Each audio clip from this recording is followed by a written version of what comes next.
So, Jack, tell me then, there's so much talk about apathy, about disengagement, about disenchantment in the political process and in politicians. There's a lot of attempts at explaining this, but you think that the electoral system, plays a significant part in providing that explanation. Yeah, I think it's both a direct cause in itself and is the cause of other factors that in turn go on to affect people's disenchantment and non-engagement with particularly voting, expression of political engagement, because it is the environment of a political system. It's what it incentivises, etc., especially both ways, what it incentivises for the voters, that produces the politicians we get today. That incentivises, for example, knowing that if you make a statement at election time, it will be a half-decade before there's any accountability for that, and that there will be only one choice in terms of you may have personally broken some sort of pledge or let someone down, but there's no alternative in terms of your own party. You have to break party allegiance in order to choose another option. So it's very, very restricted in that way, so among many others. It's restrictive for voters, but also for politicians and candidates themselves, because you're saying that it either means that, well, for instance, within party, in terms of party discipline, but for voters, obviously, because of a limit of choice and a limit of accountability that they can hold their politicians to.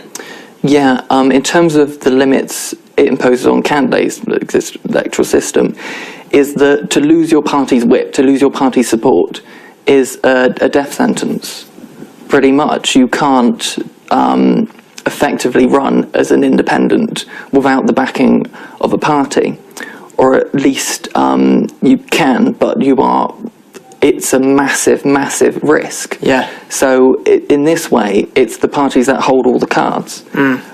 There's been other examples of people have defected from their party because of dissatisfaction with the party line. For example, Bob Spink down in Castle Point, 2007, I think. He defected, and in the coming election ran as an independent. He got 30% of the vote, which is incredibly high for an independent, but ultimately lost to another candidate of his former party. Because even though voters in that constituency may have much preferred to keep Bob, their old MP, they are being given this line that a vote for Bob is a wasted vote, it won't count. And they can't, for example, rank their preference. They're told you have to choose. And it's a very sort of aggressive and it's a very intimidating way to speak to voters, and that's copied across the country. You can change the parties and combination and who versus who to get out who, but it's still that same tone of voice, that same sort of very restricted conversation.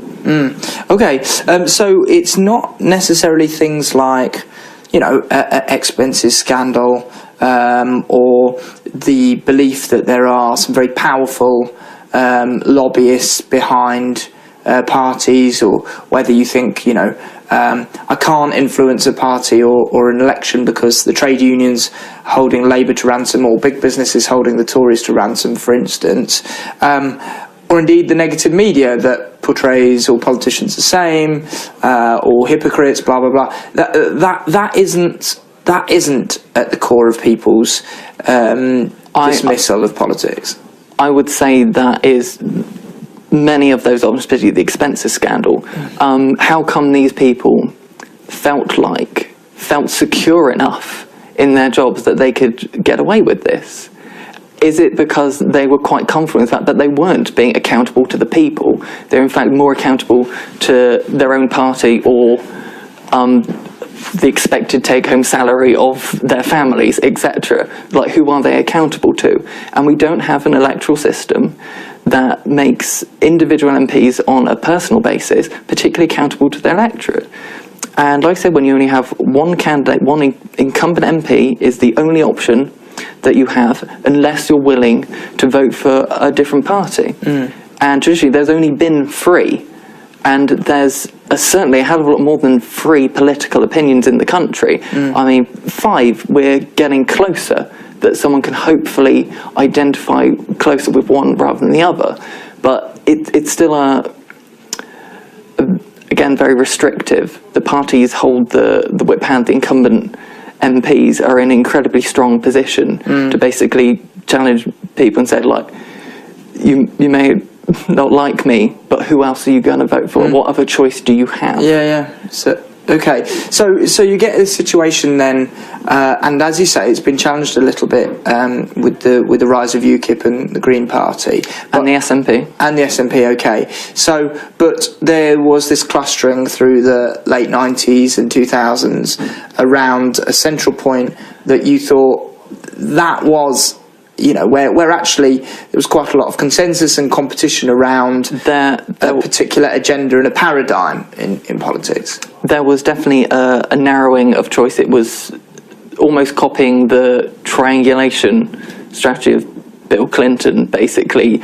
Taking your opponent's policy before they do. It basically shifts when both parties do, which eventually they did. Yeah. It is a shift towards the centre. It's approximating what you believe the centre ground or the average person believes in Britain, and trying to be that, to be able to win that majority, knowing, because there's so little competition, that no space can effectively open up on, for example, Labour Party. There was no left competition, or not one you couldn't challenge by saying a vote for them is a wasted vote. Yes.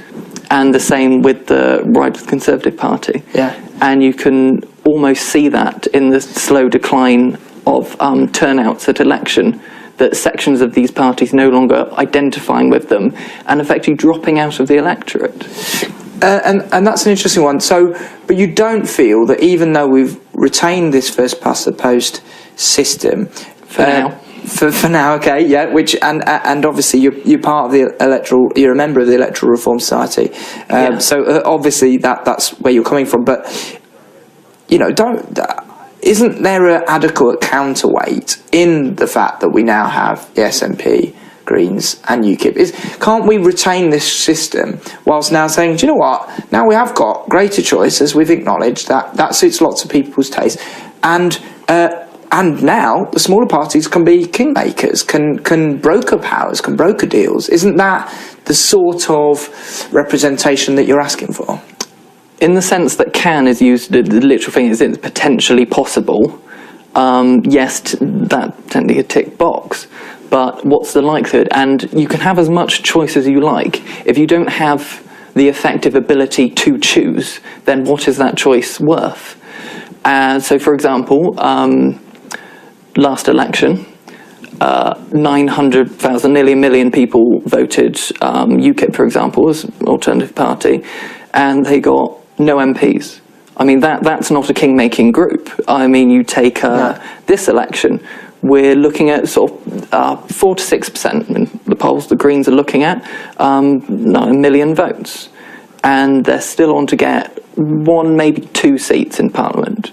Whereas you compare that to the SNP, again, about 4% of the UK electorate are getting 50. So it's not representation. And just to explain very briefly how that's possible, because the Green vote is so dispersed, whereas the SNP vote is so concentrated. Is that in layman's terms? Yes, you could say that. If you want to sort of play around with hypothetical examples, just any vote share that isn't a winning vote share is wasted. It doesn't contribute to anything. Yeah. It's literally just looked at as after the election, counted up, and forgotten about. It's not represented in Parliament. So, for example, last election, 55% of people voted for a losing candidate. Wow. 55% of people voted for a losing candidate? The majority, yes. Wow. And also, if you break down the figures of the people who voted for a winning candidate, how many of those people were in fact already bullied into voting tactically? That may not have even been their preferred choice. And again, how many people amongst those group actually made the difference in that election?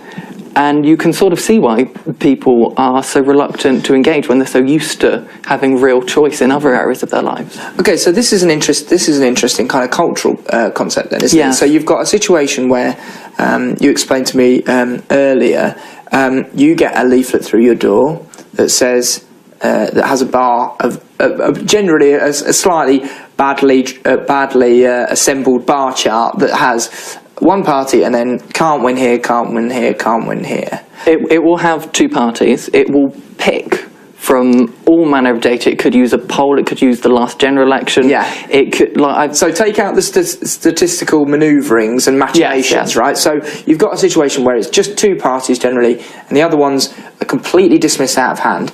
And then you compare that with, as you say, other areas of your life. What do you mean by that? I mean, you go to Argos, open up the catalogue, you have choice. Go online, go on Amazon, you have choice of just almost everything you can read. People are used to getting what they want, to be able to have the things that they prefer. When they do compromise, it's normally to a short degree, and they've at least been able to go for their first choice initially. And you get to this electoral system and you're told that in the world, the massive spectrum of political opinion, there's in fact two options. And not just two options, only two people that represent those options. And, for example, quite often you have candidates who are, so say, parachuted in. They don't necessarily know the area, or they don't have, for example, the life experience or qualification that you'd prefer, etc. And this is presented to us on a plate and go, look, you've got democracy, what are you complaining about? There is so much to complain about. Okay. Now, electoral reform then, obviously, first past the post system, we've covered some of the problems. If you want a more proportional system where your vote is counted more, give us the example of STV, just to show the sort of stages of choice that you go through, just to give a comparison with what we've got. STV is a system where you still have a constituency and area, so candidates will know your area, and hopefully voters will have a chance to know their candidates as well. Because that's an important thing in many people's lives. I do believe that's an important thing. There are other options, but STV retains this. And crucially, there are multiple winners. There will be more than one representative representing this area. And your ballot paper, again, a very important point, will feature more than one candidate from the same party. Right. So often, for example, say if you had a 3-seat constituency that's heavily fought, you'd have maybe an incumbent from each party, and each party, hopefully trying to take more, will have another candidate alongside. If not, you could obviously very easily have like an electoral bylaw that to contest you must put more than one candidate forward to make sure there's that choice. And so on the ballot paper you have, if your incumbent MP's done a good job, and on the whole, people are actually quite forgiving of their own individual MPs when they help them out. You might say, yes, they've done a good job, I'll keep them first, the other party candidate probably second, and then you can pick someone else from any other party. You don't have to go down party. You can literally rank those candidates absolutely in order of preference. You could have an independent that has no hope, right down to what would be considered a favourite. Yeah. So this is a system where you have all these stages to go through, lots of choice. Is there a danger that we then have a very kind of isolated, and if you like, a kind of individualistic approach to politics, where we kind of have a shopping list of the things that we want? Oh, we quite like that in a candidate, I quite like that in a policy, and you kind of construct this thing that, although on paper it looks like that's quite a fair reflection of you, you don't get the same organisation with other people, i.e. the collective experience of getting together in a party to try and fight for your politics to dominate that party, or to try and assert a kind of collective identity. You're more kind of just trying to as a voter, very much as a consumer. Is that a fair criticism? I don't think there's anything about allowing proper choice and proper actual democracy, which is having those lists of things that you want and through your preferences trying to get as close to that as possible. And remember, your ballot is one among thousands. Sure. So you won't always get exactly what you want, but collectively in 3 different members, there will be one who should be either, hopefully, your first choice or second choice, or at least someone that you feel you can approach or will in many ways vote on your behalf. I don't feel that in any way precludes you from, example, getting involved in a party at all, which normally includes things like selecting the candidates to go forward on the ballot or being involved in policy discussions. I say discussions because party structures at the moment don't seem to involve their memberships very much in what actually appears in manifestos, etc. Sure. That's quite narrow. But if you have a system that engages the voter, which is normally our very first experience of politics. Sure. Most people first experience it by voting. If that's engaging, if that's a positive experience, you should move on from that. There's the potential for that. If you just get the leaflet through the door with 2 parties, 2 people, and told that although you've got democracy, actually you don't quite, and it's only this. I don't see how that's encouraging for people to get more involved. Why people will go from that and say, oh, join a party, especially if it's one of the ones with an arrow that says can't win here on it. Sure. Okay. Electoral reform is never seen in the list of high priorities for the general public. There might be lots of people that support it, Yes. but yeah, so the figures are what, something We've more proportional system? There's been quite a lot of polling out, and it varies between sort of 60% to 75%. In favour of Electoral reform. I think there needs to be better, more specific polling to discuss what outcomes that might mean. Yeah. So even though people, so say a good. The main thing is that there is an increasing and expanding majority that recognise the existing system is not fit for purpose. It doesn't deliver for people, for candidates, for parties, for governance, for almost anything you can name. Okay. Remember, it's meant to deliver strong government. Has it done that twice in a row? Sure. Okay. Yeah. No, so that argument has gone by the wayside, seemingly. Yeah. So people might be disgruntled, might want something else, but yet, and they might feel that that's really disempowering, and even many of those people might even blame the lack of voting, the disenchantment with politicians, all of that on that. But yet, it isn't a priority. So until it's a priority for the general public, and that comes out in polls alongside NHS, the economy, immigration, crime, it's not going to be addressed, is it? There's not the demand or the groundswell for it. Well, if you look at, for example, this is slightly analogous. Sure. The number of people that actually rank Europe as a top issue, it's very far down, but obviously immigration ranks far higher, and so there are a lot of things higher up the list that could be affected by membership or not of Europe, like jobs, trade, all sorts of employment regulations that people do care about. Yeah. So similarly, electoral reform affects not just many things on their list, it affects absolutely every single other thing people care about. Because this is the quality and, frankly, every other detail, ideology of your elected representatives, that is defined by the system and the incentives it has on the politicians you receive. Okay. You've answered the question of why should people care about electoral reform, but I'm saying people still don't enough in the sense of no one is saying that, as you say, it's an analogy to say, people talk about caring about Europe, don't want European bureaucrats running the country, or we're going to lose loads of trade if we come out. But yet, it still leads to a situation where people aren't demanding this. it is getting to that point. If you look at how people are voting, the parties that are surging, UKIP in favour of electoral reform, the Green Party in favour of electoral reform, the SNP, despite benefiting very well from first past the post, is still in favour of electoral reform. There are so many reasons why those parties have got popular support. Electoral reform is not one of them. The Green Party is about climate change I disagree. and more equality. UKIP is about immigration in Europe, and the SNP is about social democratic policies or nationalism. National in terms of SNP support, as in choices and self-determination. That is a constitutional issue. Electoral reform can and does feed into that. There is a change. It is underlying. It is there.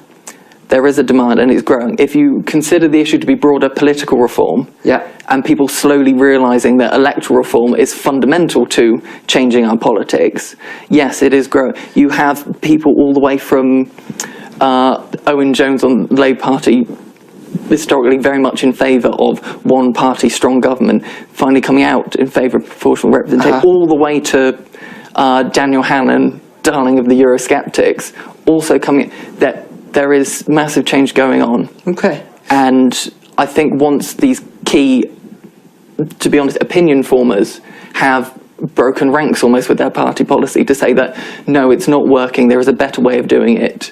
The people deserve better, frankly, and we should be on the forefront of that change rather than opposing it. Okay. Should be on the right side of history. Okay. Nice soundbite there. So how then, given the current situation, do voters get the most out of our current electoral system? How can we do that? Well, I will definitely say there is always some value in going to a polling station, always, and doing something with your ballot. Why? There's actually a rather lovely little electoral bylaw that even if none of the candidates on offer or parties on offer appeal to you in any way, not even relative difference, you really can't engage. Yeah.